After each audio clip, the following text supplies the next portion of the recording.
nós pedimos e sobre o que recebemos de resposta. Nós temos o texto base dessa noite, está lá em Salmo 63 e o versículo 3. Salmos 63 e o versículo 3. Todos encontraram?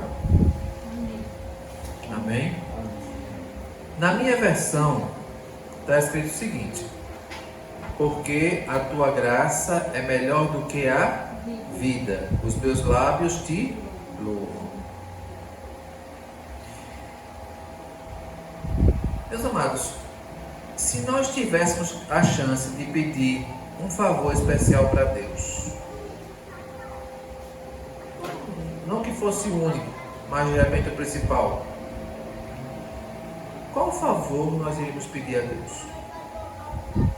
Não me responda, só pense. Eu queria citar a vocês 3 pessoas que fizeram pedidos especiais a Deus. E graças a Deus nós temos a maravilha de ter a pergunta e logo após a resposta, tá? E vamos explorar um pouquinho aí nosso conhecimento bíblico. Eu vou pedir a tia Déa que abra a sua Bíblia em Êxodo 33:18. Juninho vai abrir a sua em João 14:8. E Sara, por favor, 2 Coríntios 12, 7 e 8. Primeira passagem, Êxodo 33:18. Segunda, João 14:8. E a terceira, 2 Coríntios 12, 7 a 8. Nós temos aí 3 pessoas que pediram algo especial para Deus. Certo? Elas foram chaves em pedir algo a Deus. E assim que vocês lerem os 3, não fechem a Bíblia, tá? E daqui a pouco a gente vai ver a resposta de cada um. Certo? Vamos ver, tia Déa, o que foi que Moisés pediu para Deus? Então Moisés disse: peço que me mostres a tua glória. Moisés queria ver a glória de Deus, né? Vamos ver lá, Juninho. Foi que Filipe pediu a Jesus. Replicou-lhe Filipe: Senhor, mostra-nos o Pai, e isso nos basta. Olha, ele estava falando com Cristo e queria conhecer o Deus Pai, certo? Foi o pedido de Filipe para ele. E Sara, o que foi que Paulo pediu para Deus? E para que não ficasse orgulhoso com a grandeza das revelações, foi-me posto um espinho na carne, mensageiro de Satanás, para me esbofetear, a fim de que eu não me exalte. 3 vezes pedi ao Senhor que o afastasse de mim. Paulo tinha alguma coisa que o incomodava, ele chamou de espinho na carne, e 3 vezes ele chegou para Deus e pediu que afastasse dele aquilo, né? Agora, continuando com a Bíblia aberta, vamos ver o seguinte: Moisés pediu para ver o que? A glória de... Vamos ver o 33:19, que foi que Deus respondeu para ele. O Senhor respondeu: farei passar toda a minha bondade diante de você e lhe proclamarei o nome do Senhor. Terei misericórdia de quem eu tiver misericórdia e me compadecerei de quem eu me compadecer. Então veja, a resposta para ver a glória de Deus inclui bondade, misericórdia, compadecimento. Tudo isso faz parte do quê? Da glória de Deus. Foi essa a resposta que ele deu a Moisés, né? E aí, Juninho, Filipe pediu para ver o Deus Pai. O que foi que Cristo respondeu para ele? João 14:9. Disse-lhe Jesus: Filipe, há tanto tempo estou convosco e não me tens conhecido. Quem me vê a mim, vê o Pai. Como dizes tu, mostra-nos o Pai. Ou seja, há tanto tempo Filipe estava com Cristo E ele dizia: eu e o Pai somos o quê? Um. Então, há muito tempo ele estava andando com Deus e não sabia, Deus Pai, né? A pessoa de Cristo Jesus. E aí, Sara, qual foi a resposta de Deus para Paulo a respeito do espinho na carne? Então ele me disse: a minha graça é o que basta para você, porque o poder se aperfeiçoa na fraqueza. De boa vontade, pois mais me gloriei nas fraquezas, para que sobre mim repouse o poder de Cristo. Minha gente, Paulo foi um dos apóstolos, né, que foi considerado um apóstolo de Cristo, que mais teve o uso da palavra graça. Deus disse a ele: a minha graça te basta. E nessa noite, nós estamos sabendo reconhecer a graça de Deus em nossas vidas? Porque ela existe, ela está na nossa vida. Se nós reconhecemos ela ou não, é uma premissa dos olhos da fé que cada um de nós devemos buscar. Mas essa buscativa, essa busca incessante por essa graça em nossas vidas, é algo que deve mover a nossa vida espiritual dia após dia. Porque Deus nem sempre responde a nós como nós queremos. Essa é uma pergunta que muitas vezes a gente a faz com raiva. Mas Senhor, por que tu nunca me dá o que eu peço? E aí tem duas coisas que a gente tem que analisar. Primeiro, porque pedimos o que para nós é importante para a vida. Para nós é importante. Será que aos olhos de Deus é? Muitas vezes nós pedimos aquilo que nós achamos que precisamos, mas Deus nos dá aquilo que nós necessitamos. Outra coisa, Deus nos proveu antecipadamente o mais importante para a salvação: a graça, na pessoa de Cristo Jesus. Então, já que Ele antecipou-se a nós, nos deu a graça, tudo que nós buscarmos aqui no mundo vai ser secundário, porque em primeiro lugar deve ser o quê? O reino de Deus e a sua graça. Mas por que será que a graça é mais importante do que a vida? Porque está lá escrito em Salmo 63, 3, que a gente acabou de ler. Porque a tua graça é melhor do que a vida. Os meus lábios te louvam. Né? O apóstolo Paulo amava a palavra graça. Né? Graça e paz, a graça do Senhor esteja convosco, a graça de Deus nos basta. Ele sempre usava isso aí. Ele iniciou a maioria de suas cartas desejando a graça de Deus para todos os leitores. O primeiro exemplo que a gente tem isso é Romanos 1,7. Quando vocês chegarem em casa, vocês leem e verifiquem. Lá está escrito justamente sobre essa questão da graça. Ele finalizou todas as suas cartas desejando que a graça de Cristo estivesse sobre todos. Tá? Vamos ver um exemplo desse. 2 Coríntios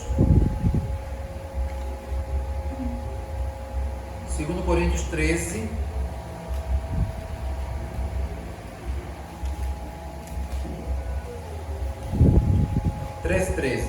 Quem encontrar pode ler.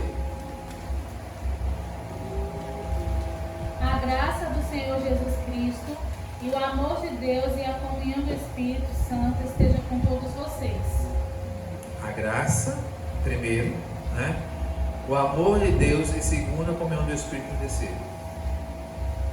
Essa era o compêndio, né? A tríade que Paulo sempre se despedia em suas cartas, né? Paulo usa essa palavra pelo menos 100 vezes em seus escritos, a graça. Porque ele era ciente do poder salvador de Cristo em sua vida. Todo pecado é insidioso em si. Mas Paulo cometeu o pecado que o colocou à parte dos primeiros cristãos. Ou seja, Saulo concentrou todas as suas energias antes de ser Paulo para perseguir e matar os cristãos, né? Atos 9, 1 e 2 afirma que Saulo, respirando ameaças de morte contra os discípulos do Senhor, dirigiu-se ao sumo sacerdote pedindo o quê? Cartas para ir às sinagogas para prender aqueles que chamamos de cristãos. E em um desses momentos, né, já tem aquela musiquinha que lá em casa tem uma piquirucha de um ano e pouco, gosta dela. Lá se vai Saulo em seu cavalo. E nós conhecemos a história, né? Na estrada de Damasco, que ele encontrou com Cristo, e ali ele deixou de ser Saulo e passou a ser o quê? Paulo. Mas naquela ocasião, de grande temor ainda pelos cristãos, nem mesmo o bondoso Ananias estava querendo ir atender a Saulo, mesmo Cristo mandando ele ir. O que foi que ele disse? Mas Senhor, tu não sabes o que aquele homem tem feito aos cristãos? E Cristo falou, vai, porque eu escolhi ele como sendo um vaso precioso, né? Paulo nunca esqueceu suas origens. Isso aí, ele sempre estava enfático a realmente mostrar isso aí. Lá em 1 Timóteo 1,15, nós lemos que ele chamou a si mesmo como sendo o principal o quê? Pecador. Cristo veio para todos os pecadores, do qual o principal sou eu, né? Vamos ver o que nos diz lá, 1 Timóteo 1,15.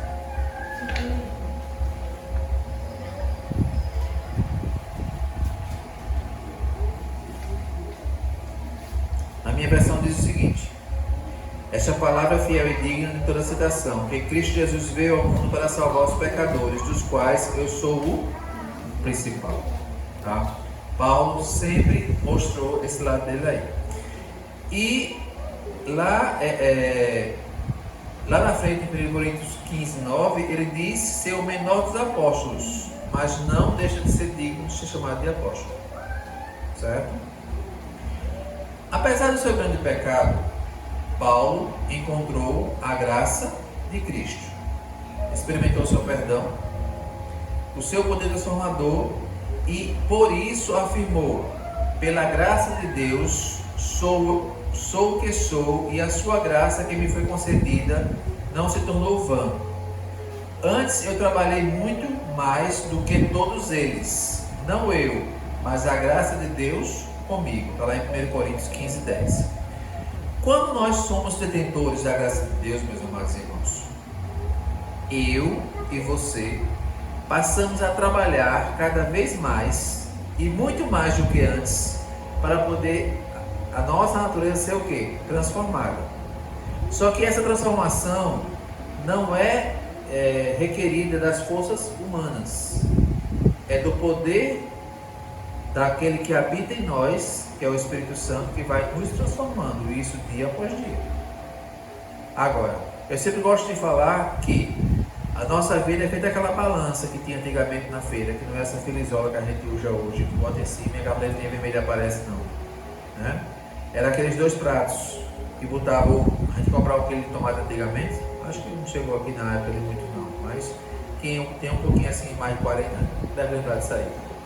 Chegava na feira, tinha dois pratos, botavam um quilo que a gente chama é um peso daquele, né? No prato, e começava a pesar. Então, o grande trabalho do Inmetro antigamente era saber se aquele peso era um quilo mesmo, né? Que era 900 gramas, 800. E quando eles descobriam, pegavam e aprendiam os pesos e tal. Mas quem era pessoa honesta, mudava normalmente o peso lá de 1 quilo e no outro lado começava a colocar os tomates. E chegava uma hora que a balança ficava equacionada, não é isso? Nossa vida espiritual é da mesma forma, gente. Quem mais a gente carregar na nossa vida vai ser o maior peso, se a parte carnal ou a parte espiritual. Entendeu? Cada um de nós temos que buscar todos os dias, buscar mais peso na parte do quê? Espiritual, para que a carnal possa ir, dar uma voltinha e esquecer da gente. Certo? Na realidade, com relação ainda a Paulo, o encontro com Jesus na estrada de Damasco mudou o futuro de Paulo completamente. Ele deixou de ser perseguidor e passou a ser o quê? Perseguido, né? Pela causa de Deus. O Espírito Santo concedeu instruções e revelações especiais a Paulo. E nós bem conhecemos a história, né? As cartas que ele recebeu, que ele escreveu, o que ele realmente tratou, os assuntos que foram elaborados por ele e tudo que nós temos no Novo Testamento. A grande maioria dos livros do Novo Testamento foi escrito por Paulo, tá? Diante desses privilégios espirituais, Paulo reconheceu: e para que eu não ficasse orgulhoso com a grandeza das revelações, foi-me posto um espinho na carne, mensageiro de Satanás, para me esbofetear, como Sara leu aí, a fim de que eu não me exalte. 3 vezes pedi ao Senhor que me afastasse de mim. Então ele me disse: a minha graça é o que basta para você. O Deus que tudo sabe, tudo vê, sabia que possivelmente, se ele afastasse, tirasse esse espinho da carne de Paulo, talvez ele pudesse mudar em alguma coisa. Será que eu estou falando essa noite para alguém que tem uma dor de cabeça muito grande, um problema enorme, acha que na sua vida alguma decisão lá atrás não foi bem tomada e hoje se paga a consequência disso? Não esqueçamos, meus amados irmãos, que todas as coisas contribuem para o bem daqueles que amam a Deus, certo? A pergunta crucial dessa noite é: você ama a Deus? Se a sua resposta for positiva, não se preocupe, porque por mais que a grande agonia da sua vida esteja lhe perseguindo, ela vai contribuir para o seu bem. De uma forma ou de outra, Deus vai fazer com que isso aconteça. Na realidade, nós temos que tomar apenas uma decisão na nossa vida: é entregar a Deus a nossa vida. Nós vamos ouvir agora uma música que o Chay vai cantar. É uma música conhecida, você pode cantar junto com ela. Essa música, ela é uma oração de entrega. Que possamos meditar na letra dessa canção, que possamos entregar a nossa vida ao nosso Mestre e que Ele possa fazer da minha e da sua vida a melhor coisa que puder realmente ser, para a honra e glória do seu santo e maravilhoso nome. Amém. Nunca esqueçamos que, se você ama a Deus, todas as coisas irão contribuir para a sua salvação. Ouçamos assim.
Que a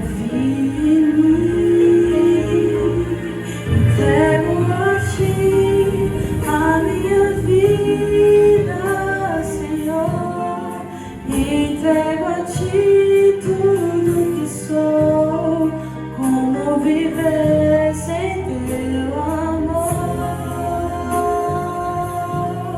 Renova meu ser e faz de mim um vaso novo.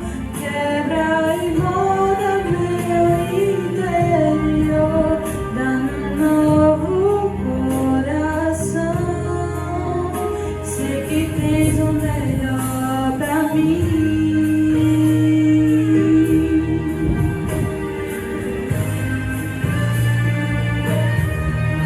Eu te agradeço, meu Senhor, por tua bondade e teu favor, ao entregar Jesus na cruz, pra morrer em meu lugar, no mundo carente de amor, onde existe luta e dor. Eu quero ser a tua voz, levando paz aos corações. Entrego a ti a minha vida, Senhor. Entrego a ti tudo que sou. Como viver sem teu amor? Renova meu ser e faz de mim um vaso novo. Quebra e molda meu interior, dá-me um novo coração. Sei que tens o melhor pra mim. Entrego a ti a minha vida, Senhor. Entrego a ti tudo que sou. Como viver sem teu amor? Renova meu ser e faz de mim um vaso novo. Quebra e molda meu interior, dá-me um novo coração. Sei que tens o melhor pra mim. Sei que tens o melhor pra mim.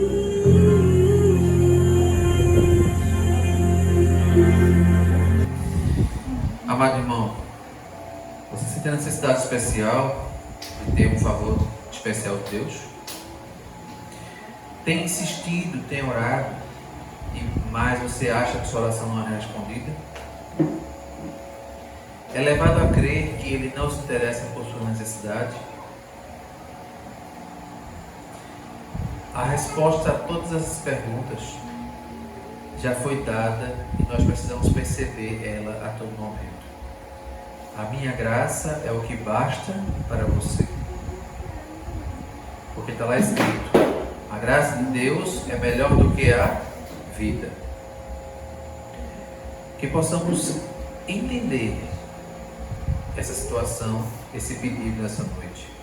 E que, ao sermos convencidos que a graça de Deus é bastante para nós, possamos responder ao seu chamado para sermos verdadeiros servos valorosos. E que, ao perguntarmos a Deus muitas coisas, possamos ter a resposta de que a graça dele é o que basta em nossas vidas. Vamos ficar para a gente orar?